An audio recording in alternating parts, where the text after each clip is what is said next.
هذا الاهتمام البالغ الذي توليه السلطات العمومية لقطاع الصيد البحري وتربية المائيات جعله يعيش ديناميكية كبيرة في الآونة الأخيرة، إلا أن مسيرة العمل ما زالت طويلة حتى يتمكن القطاع من أداء دوره كاملا في المساهمة بفعالية في تنمية الاقتصاد الوطني وتعزيز الأمن الغذائي للبلاد.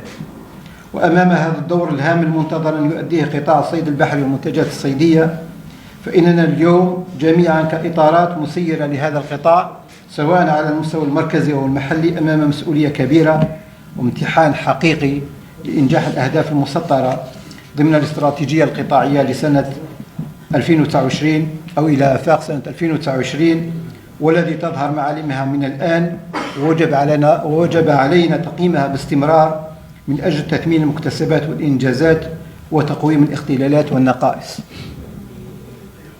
ولعلني أخرج عن النص في هذا المجال حتى أقول أن على المستوى المركزي الآن قمنا على مستوى كل مديرية تقريبا قمنا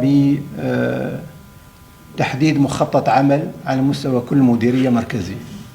طبعا هناك أهداف أساسية المستمدة أساسا من برنامج السيد رئيس الجمهورية ومخطط عمل الحكومة، ومن خلالها استطعنا أن نقوم بوضع استراتيجية القطاع، ومنها مخطط لتنمية القطاع خلال الخماسية القادمة.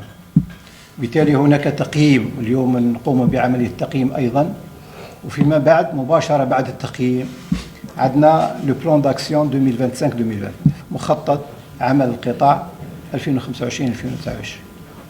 على المستوى المركزي كنا استبقنا الأمور، كل مديرية مركزية الآن وضعت مخطط عملها على مستوى خلال هذه الخماسية وفق منهجية معينة ممكن عملنا بها من قبل، وهي تحديد مجال العمل.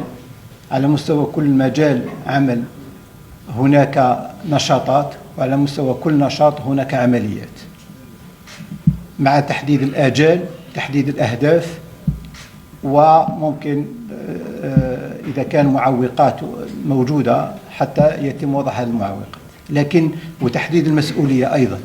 الآن مباشرة بعد استكمال هذه العملية القادمة هو مخطط عمل على مستوى كل مديرية ولائية. عندما نقول مديرية ولائية بما في ذلك الهيئات تحت الوصاية وبما في ذلك مؤسسات التكوين.